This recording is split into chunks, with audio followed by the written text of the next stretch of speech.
Hey guys, my name's Nico and I'm here to talk to you about the differences between Adobe XD and Figma and how you might go about choosing between using these two programs in the future.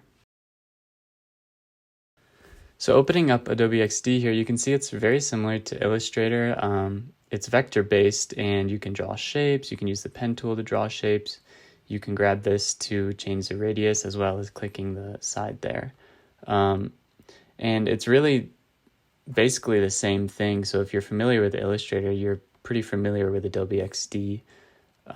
It works off of layers, and then artboards usually gives you presets of different screen sizes. So here we have the iPhone XR screen resolution, so you can build it just for that screen. This is where you can interact with things. So here I click the sign up button and I choose to go to the next page when you click sign up. And then you can, from here, you get a lot more choices than Figma. You can choose how you want it to be animated, on what you want it to be animated, whether it's a drag or a tap, as well as some other features that really are better than Figma, but not quite as good as something like Principle. Unfortunately, Figma doesn't have a built-in spell checker, so it's a plugin that you have to download. As you can see, I'm running some sample text here, and it hasn't caught the wrong case of the word there. Also, if you see, there's complete gibberish on this line. So if I run spell checker on this, you'll see that it doesn't even pick it up as a misspelled word. So it can be very temperamental and inconsistent. Moving over to XD, you can see that it picks up misspelled words. Again, the case of there is not picked up, but at least it comes with Adobe XD and it's not a plugin download. In order to get additional fonts in Figma, you have to install Figma Font Helper, which is a pain, but Adobe XD obviously just runs off of Typekit, like all your other Adobe programs. There's one big difference between Adobe XD and Figma with user testing. As you can see, XD, you open it up when you have something prototyped, and you can record right here on the prototype, so it makes it really easy. While in Figma, you can open up the same thing and interact with it, but there is no recording function of any kind.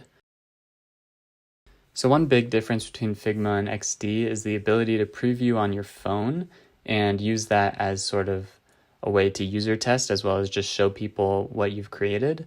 And so Figma has Figma Mirror, which can only be run when there's a laptop with your Figma project open near it, while Adobe XD, you can open the project at any time and view it from anywhere. So let's say you go into a presentation. To use Figma, you'd have to bring in a laptop with it, while if you use XD, you just bring your phone in and you could share your prototype from there. So how might you decide between using Figma and XD in the future? To me, it's really about how collaborative of a project are you going to have and how polished do you want your project to look coming out of one program. So let's say you're doing Fluxathon and it's really about collaboration, not about having something that looks really professional and finished, then I would go with Figma. But for example, during my HCI class, we used Figma for most of the quarter, and it was great until we got to user testing, where you had to bring a laptop around, and it was very finicky and wasn't always working. While if we used XD, it would have worked great, which I've done before.